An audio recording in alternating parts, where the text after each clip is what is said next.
Sahana vavatu sahanau bhunaktu sahaviryam karavavahai tejasvinavadhitamastu ma vidvishavahai. Om Shanti, Shanti, Shanti. May the Lord protect us. May He nourish us.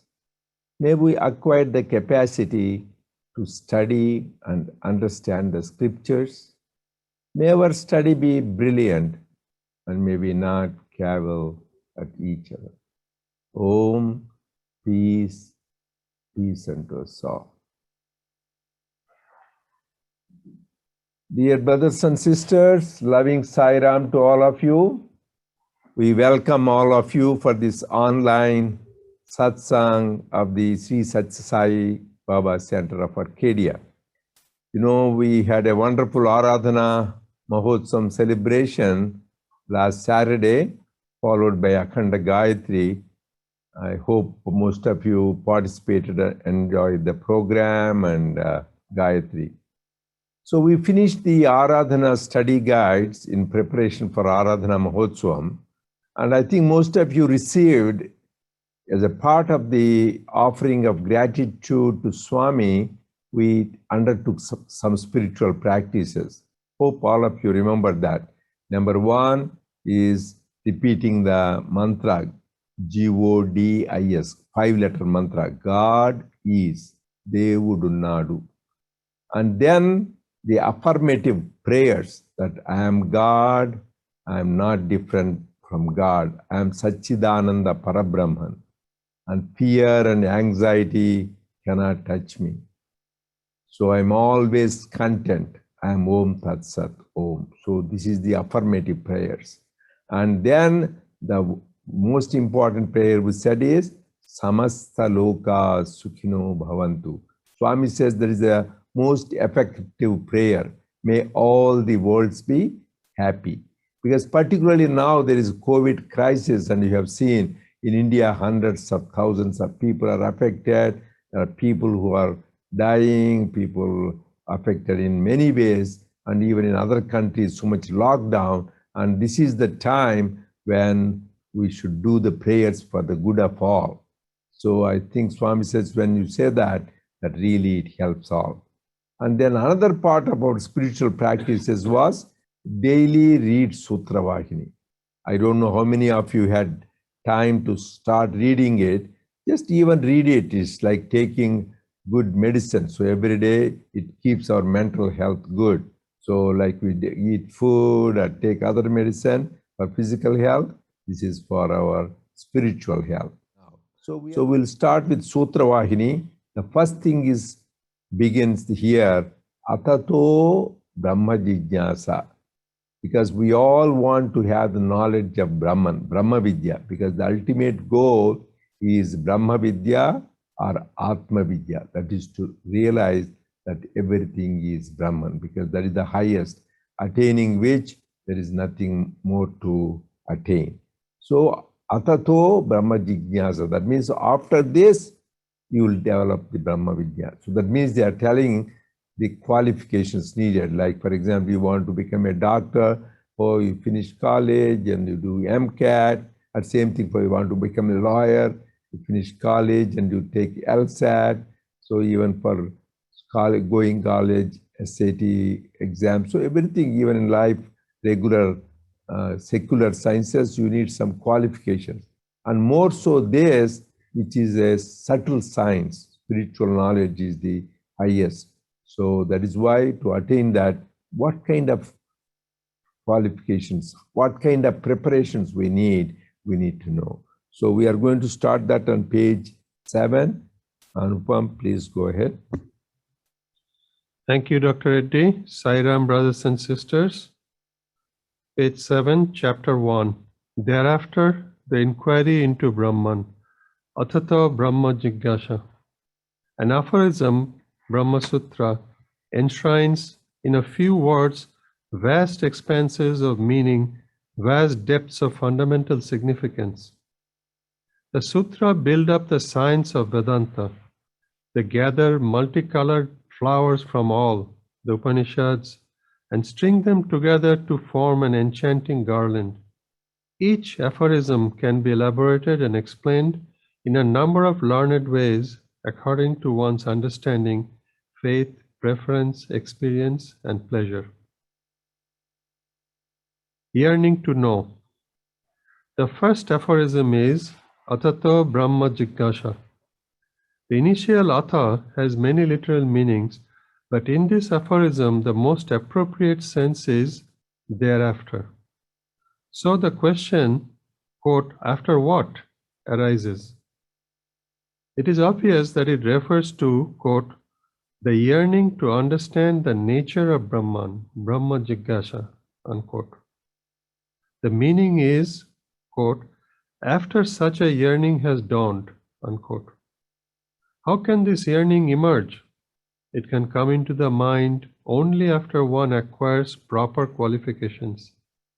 Thereafter means after equipping oneself with these qualifications. Qualifications for inquiring into Brahman. For understanding Brahman, Vedanta has to be studied.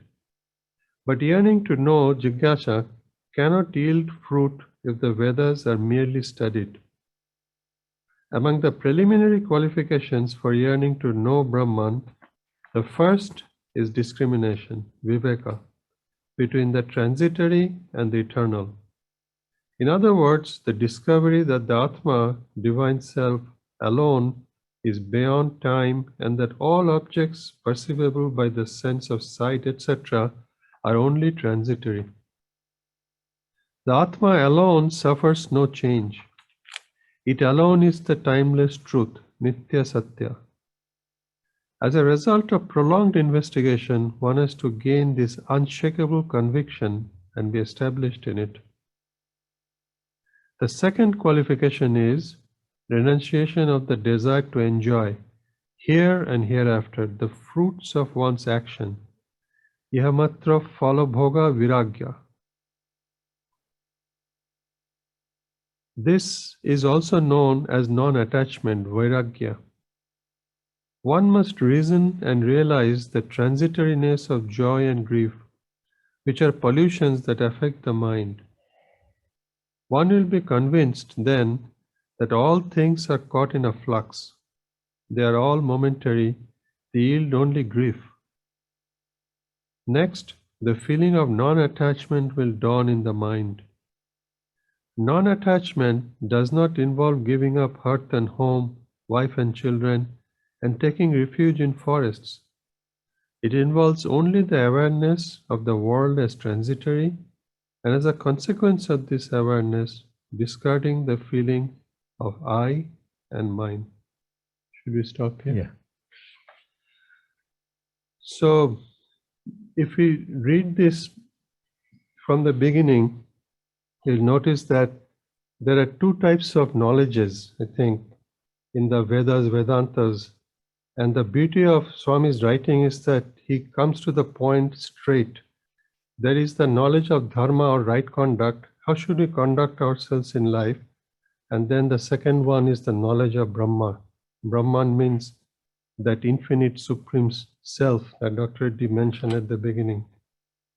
So to know that, just as Dr. Reddy said before, you have to go through certain qualifications. So there are 6 qualifications, and Swami is starting with the first 2. The third one is more detailed, and we'll cover that later. So between the first two qualifications, Viveka and Vairagya, he has talked about in many discourses. Swami has given us many discourses on this, and that Vairagya directly leads to an elimination of me and mine, the 2 fangs that Swami says make us enjoy this transitory world. Once we realize this, it's all in the mind. He's saying that this does not involve leaving your home and going into a forest or donning ochre clothes and spending your life somewhere as a recluse. It's a nature of the mind. It's an awareness of the mind which we must cultivate. And to do that, those are the 2 fundamental first qualifications he mentioned before we go into the rest. So that's my understanding. Sairam. Sairam. So for people who are not aware, the Sutra Vahini is about Brahma Sutras. So for a spiritual seeker, there is a thing called Prasthana Trayam. Trayam means 3, Prasthana means journey. So we all are in a spiritual journey. What is the journey?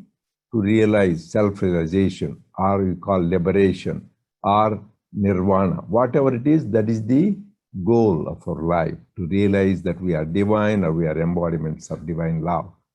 For that, he says, this is the spiritual journey. Prasthana Trayam, there are 3 greatest spiritual guides. One is the Brahma Sutras, second is Upanishads, and third is Bhagavad Gita. As Swami said, these Brahma Sutras are called from the Upanishads. The Upanishads are also called Vedanta. Vedanta means end of Vedas. Because in the beginning of Vedas, they have Karma Kanda, which talks about rituals, where you do yajnas, yagas, homas, katus. Then they talk about Upasana Kanda, how to worship. You sing the hymns of God, like particularly Rigveda, Rigs are all about the singing the glory of God. And then comes the Jnana Kanda, which is all about the Upanishads. So that is what the 3 things are. So these Upanishads talk about the highest, which is Jnana. But then comes this Sutra Vahini, which explains how to get the Brahma Vidya. That is the focus of that. And even Gita, it is nothing but, as Swami Vivekananda beautifully said, collection of, like you want to make collect flowers, you go to a forest, you have to go to so many places and collect.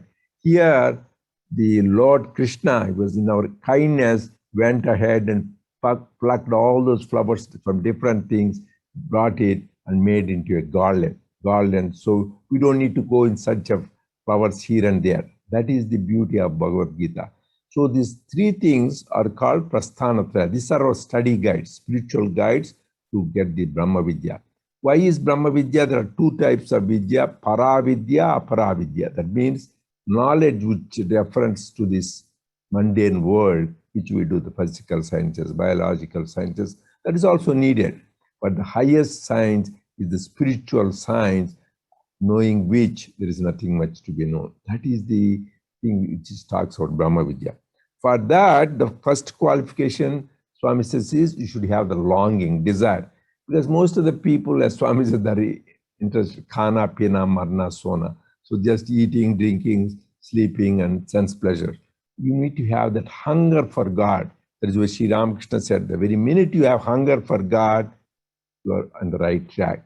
Even Swami, one time I asked him, Swami, how do I know that I have bhakti? Swami said, in Telugu, he said, Neeku tevra paritapamunte bhakti unnadu. That means you have intense longing, intense hunger for God. That means you have devotion. That is what we should have, the longing I want to have. That is why in a very book, Viveka Chudamani, this is written by Adi Shankara, he says, first jewel of discrimination. How do you get that? That he says, Manushyatvam, Mumukshatvam, Mahapurusha Samshayam. We are born as humans, but you should have Mumukshatvam, the desire, the longing for liberation. That is what, so one of the first thing is that in desire. Most of the people are not interested. You talk about God or this, they will turn away their head and go. Because you need God's grace to think about God. So that means we are blessed to be able to have hunger for God. That is one is you need to have that hunger for God. Second is he was talking about the various qualifications. Like anything else, you need qualification. For Brahma Vidya, you need qualification. So because everybody we want Brahma Vidya because that is the highest. Like you want to become a surgeon or you want to become a great lawyer, you need to go through college qualification. So here we have to go through these preliminary qualifications of what we have to do. So like with a lot of you, actually I can see it in personal family, in my family anecdote. So there was my daughter, so she was in teens, but she read the book, she was having satsang. So Swami was asking us, what do you want? Suddenly says, Swami, I want liberation right now. So Swami didn't take his lap and brushed it aside and proceeded because he knows you're not ready. Just because you are young and enthusiastic, you said, because she has to fulfill her desires. She has to go through college, finish her education, and get a career, get married, and family life, all that. So we all have these desires. So unless you have that intense longing, you are not ready for it. And same thing, all of you know the story in Shirdi Baba, how that businessman, he wanted to go for Brahma Vidya. When he went there, Baba says, my God, everybody wants to come to me for having children, or for having good health, or for having promotion in job. So for many benefits, nobody comes to know Brahma Vidya. I'm very happy you came. But Baba wanted to test him. Then he sends a boy, you know all the story, it is worth again remembering. Oh, this boy, go and get 5 rupees from that person. Divine plan, that guy was not there. Then another half, it goes on sending to different people, there is no money. Then this guy was watching. Then he's restless. Baba, because he has hired a carriage, he wants to go back. Oh, please tell me Brahma Vidya. Brother, I'm showing you this whole drama is for you to learn Brahma Vidya. Then Baba says, you cannot have to control the 5 senses, master the 5 senses of mind if you want to have Brahma Vidya.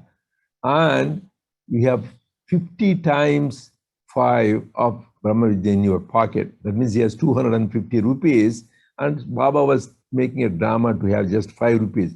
When you can't even sacrifice that, you're so much attached to your money, how can you have Brahma Vidya? That means you can't serve 2 masters, God and Mammon.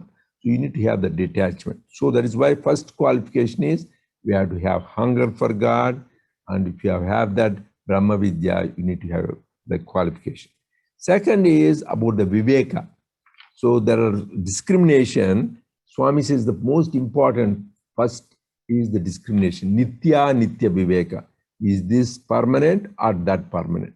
Because we are always carried about the temporary thing. Our job, our family, children, reputation. These are all temporary.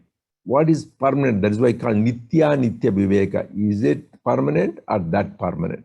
And you try to embrace what is permanent and don't be deluded what is temporary. That is what Nitya. We also talk about fundamental discrimination also in the Viveka.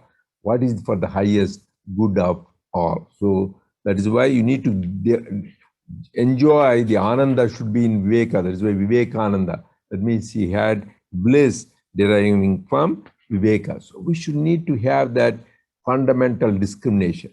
Once you have discrimination, hey, this is temporary, that is permanent, automatically Vairagya comes. That means you get, this is temporary, I'm not interested, I want to go for the highest. So you have some little sweet which you don't like, some nice guys, gulab jam or pecan pie, oh, I like that. You give it away, go highest. So these little pleasures are like that. You go for the Brahma Vidya, the highest. That is the longing we should have. And the greatest example is Lord Buddha. He is a king. He had a beautiful family. He had everything comfort. But when he went with the chariot at Chennai into the city, what does he see? First he sees an old man tracking with the cane. He was sad. What is this? Am I going to become old? Yes. Then after that, what does he see? He sees somebody who was crying in pain or suffering. He says, what is that? Because he's a young man, he was in 20s. He doesn't know what is old age, what is sickness. What is that? His child, oh, that is called sickness, disease. Oh, do I have to go through that? My wife has to go through that. Yes, we all become old. We can have sickness and disease even at a young age. And then third sight, he sees, oh, there is a man, dead body being carried away to a cremation ground. What is that? That is last stage for everybody. As once you are born, whoever you are a king or a pauper, you are a scholar or a ignorant, or you are a wealthy man or a poor man. So who saint or a sinner, everybody, that is the end. Smeshana. That is why Lord Shiva enjoys dancing in the Smeshana. So that is the end. That means we all get old, we all get sick, and we all die. Then suddenly he sees, that is the eye opener. He sees a young man with a brilliant face, smile, and happy face. Who is that? He's a monk who renounced everything. He is Atmananda. He is revels in himself. That is what he is. So that means he says, these three are the natural for me. I want to be like that. Then right away he gets the dispassion, vairagya. Because first he already discriminated, this is temporary. So you'll get old, you'll get sickness, and you will die. Okay, there's not point to be attached. So I want to attain that stage, like the monk where I am bliss. So then he right away gives up a kingdom, he renounces the family and everything in the search of the truth. That is why he got into the nirvana, and he taught the whole world this eightfold path which can take us to liberation. And so if as a king, he would be a king, nobody, there are thousands of kings, they will forget.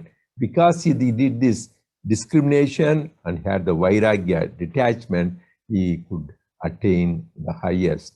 And then he, not only he attained nirvana, but he had millions of people who are benefited by his counsel. So these are the two important points, Vivek and Vairagya. And also here, what in between you can ask questions. We're not in a hurry, oh, we have to finish this guide. We can take even one paragraph, dive deep, that is important. Even we can read slowly, even few sentences. We don't need to worry about whether we'll finish the guide. So take time, because spirituality is something, the scriptures, we need to read slowly, dive deep, otherwise we cannot understand the meaning. So if anybody has questions, feel free to send, we'll be happy and let us know. Okay, so now we'll continue with the third qualification. The third qualification consists of the 6 virtues: mind control, body and sense control, withdrawal from sensory objects, forbearance, unwavering faith, and equanimity. Sama, Dhamma, Uparati, Titiksha, Shraddha, and Samadhana. The 6 primary virtues. Mind control, Sama. Mind control is very hard to attain. The mind can cause bondage, but it can also confer liberation. It is an amalgam of the passionate, rajasic, and ignorant, tamasic attitudes. It is easily polluted. It relishes in hiding the real nature of things and casting on them the forms and values that it desires. So the activities of the mind have to be regulated. The mind has 2 characteristics. First, it runs helplessly after the senses. Whichever sense the mind follows, it is inviting disaster. When a pot of water becomes empty, we need not infer that it has leaked away through 10 holes. 1 hole is enough to empty it. So too, even if one sense is not under control, one will be thrown into bondage. Therefore, every sense has to be mastered. Second, the potency of the mind can be promoted by good practices like meditation, repetition of the name, devotional singing, and worship. With the strength and skill thus reinforced, the mind can help the world or harm it. So, the mental power gained by such spiritual practice has to be turned away from wrong paths and controlled by mind control. The senses have to be directed by the principle of intelligence, buddhi. They must be released from the hold that the mind has on them. Then spiritual progress can be attained. The mind, manas, is but a bundle of thoughts, complex of wants and wishes. As soon as a thought, desire, or wish raises its head from the mind, the intellect, buddhi, must probe its value and validity. Is it good or bad? Will it help or hinder? Where will it lead or end? If the mind does not submit to this probe, it will land itself on the path of ruin. If it does and obeys the intelligence, it can move along the right path. People have three chief instruments for uplifting themselves: intelligence, mind, and senses. When the mind gets enslaved by the senses, one gets entangled and bound. The same mind, when it is regulated by the intellect, can make one aware of one's reality, the Atma. This is why the mind is reputed to cause either bondage or liberation. Stop here? Yeah. So there's a beautiful book that Swami wrote. It's actually a collection of discourses, I think, from the Summer Shower series, The Mind and Its Mysteries. And Swami points out that this is our first preliminary qualification of the 6 primary virtues, because he said in one discourse that we are all MBAs. We are combination of mind, body, and Atman. But very few people go beyond the mind and body. And mind is the instrument which can be used to turn towards God or turn towards worldly objects. 99% of the population turn towards worldly objects because of the senses. And so Swami is encouraging all the spiritual practices like doing bhajans, reading good books, satsang, etc., to train the mind towards God. And it's a one-seater car. He said that you cannot have God and world both in the same heart. You have to have either God or world. So to turn our mind towards God, and he said beautifully, Manayava Manushyanam Karanam Bandhana Mokshaya. The mind is the cause for either our liberation or bondage. So it's like a lock. And we have gone over this in our last study circle series. So controlling the mind is the most important thing, and everybody struggles with it. And that is one of the purposes we are having these study circles and satsangs, to lead us there. Sairam. So the whole thing is, where is the mind? People think, oh, is it hiding here, there? So mind is nothing but a bundle of thoughts. We all think about this every day, so much thinking. That is why the whole thing, 3 things Swami said, everything Swami's formula is, you need to remember, bend the body. That means not to be hunchback or old people. I mean, you get old age also will bend. Bend the body means bend it in the service of others, or bend in humility in front of the great people or the Lord. And mend the senses. Try to have the control the senses. It's like you want to see something, see the good things. So you want to see any movie, yeah, see that there is nothing wrong, but see some things which is about saints, sages, about gods. So that will make your positive thinking. You want to hear, don't try to hear gossip, rumors. Nowadays with all this media, social, there is people's minds are polluted. So it is better you hear which is uplifting. Hear God's stories, God's leelas, about saints thing. If you want to talk about God, or use the speech for singing His glories, talking about His leelas. That is why you sanctify all the senses with good things.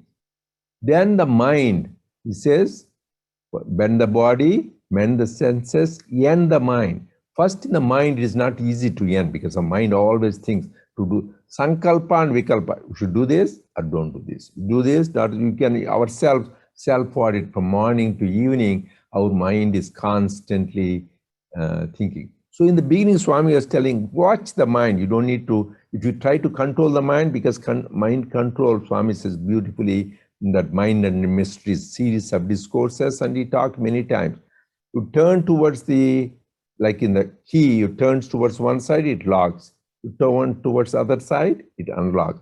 Similarly, we turn the mind towards God, it will liberate us, it will give us joy and bliss.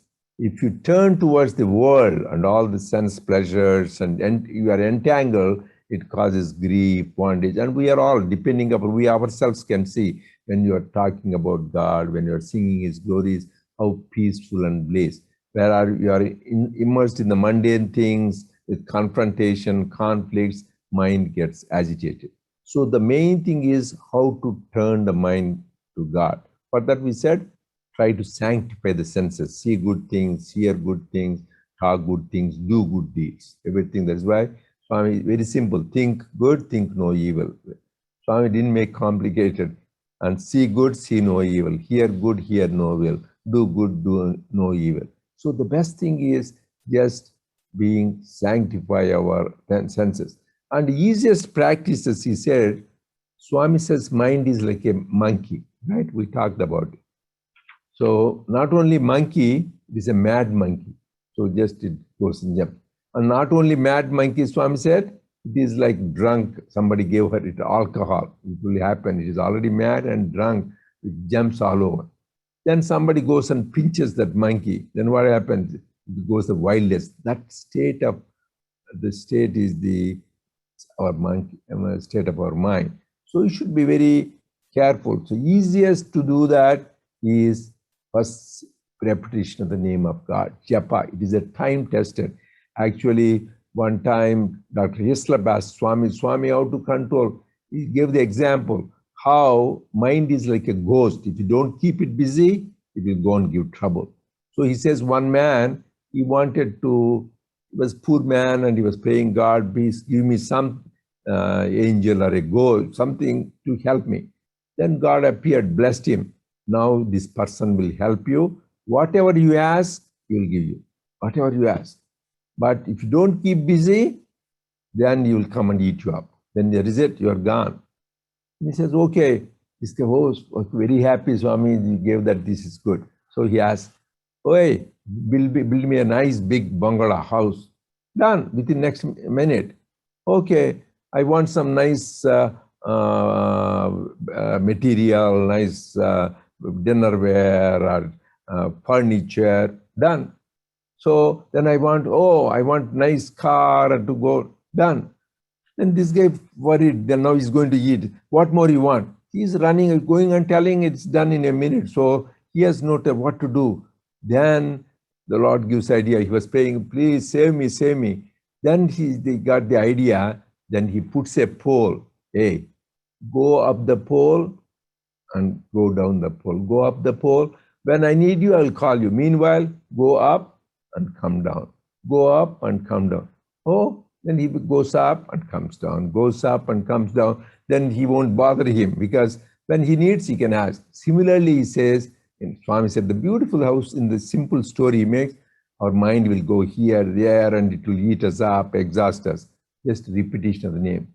So go on chanting, whether Om Namo Narayanaya, Om Namah Shivaya, Om Shri Matre Namahar, who says Hail Mary, or Allahu Akbar, whatever name we chant, that is one of the great practices. Swami was telling, japa is one of the time-tested ones to do. And also he said about doing bhajan, that is what we do. Or even ritual, somehow or other, we need to keep ourselves occupied with good things, whether it is worship or whether it is repetition of the sweet name of God, singing is bhajan. Bhajan is one of the easiest ways because we are happy and God is pleased. He's called Gana Lola. He loves music. So we need to chant that.